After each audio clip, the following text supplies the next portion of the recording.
দর্শক, মনোনয়নপত্র যাচাই বাছাইয়ের আরো খবর নিয়ে আগারগাঁও থেকে আমাদের সহকর্মী ফারজান আক্তার যুক্ত হচ্ছেন আমাদের সাথে। ফারজান আক্তার, শেষ দিনে মনোনয়ন যাচাই বাছাইয়ের কার্যক্রম কেমন দেখছেন, কি সর্বশেষ তথ্য সেখানকার? রয়্যাল, আমি নির্বাচন কমিশনে আছি এবং আমি যদি বলি শেষ দিন আজ কিন্তু মনোনয়নপত্র যাচাই বাছাইয়ের শেষ দিন এবং নির্বাচন কমিশনে যেই দুটি ঢাকার মহানগরে যেই দুটি আসনের মনোনয়নপত্র যাচাই বাছাই করা হয়ে থাকে সেটির কার্যক্রম কিন্তু গতকালই শেষ হয়ে গিয়েছে এবং ঢাকা মহানগরের 15টি আসনে 194 জন মনোনয়নপত্র দাখিল করেছিল। তার মধ্যে আমরা দেখেছি 63 জনের মনোনয়নপত্র বাতিল ঘোষণা করা হয়েছে এবং এক্ষেত্রে আমরা ঢাকা মহানগরে কিন্তু দেখেছি বিএনপির যেসব প্রার্থীরা রয়েছেন তারা কিন্তু মনোনয়নের পরীক্ষায় উত্তীর্ণ হয়েছে এবং জামাতের একজন প্রার্থী এবং সতর্ক একজন প্রার্থীর মনোনয়নপত্র স্থগিত করা হয়েছে এবং রিটার্নিং অফিসার যেমনটি জানাচ্ছিলেন আমাদের যে যাদের মনোনয়নপত্র স্থগিত করা হয়েছে তাদের মনোনয়নপত্র স্থগিতের প্রধান কারণ হচ্ছে যারা স্বতন্ত্র প্রার্থী রয়েছেন তাদের কিন্তু মনোনয়নে যে আসনের তিনি দাঁড়াচ্ছেন প্রার্থী হিসেবে সেখানে ভোটারের 1%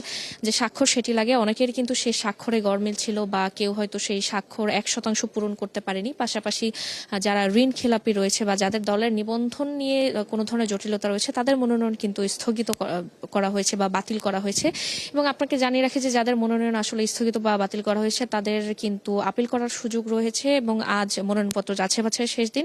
আগামীকাল থেকে তারা আপিল করতে পারবেন, 5 থেকে 9 তারিখ পর্যন্ত তারা আপিল করবেন এবং আপিলের পর 10 থেকে 18 তারিখ পর্যন্ত শুনানি হবে এবং এই শুনানিতে পুরো নির্বাচন কমিশন আসলে সেই শুনানিতে অংশগ্রহণ করবেন এবং সেখানে কিন্তু তাদের যাদের মনোনয়নপত্র বাতিল হয়েছে তাদের মনোনয়ন ফিরে পাওয়ার কিন্তু আশা রয়েছে। রয়্যাল, ধন্যবাদ ফারজান আক্তার। খবর রাখতে থাকুন। দর্শক, আমাদের সাথে আমাদের সহকর্মী ফারজান আক্তার যুক্ত ছিলেন। নির্বাচন কমিশনের সামনে থেকে জানাচ্ছিলেন মনোনয়নপত্র যাচাই বাছাইয়ের সর্বশেষ তথ্যগুলো।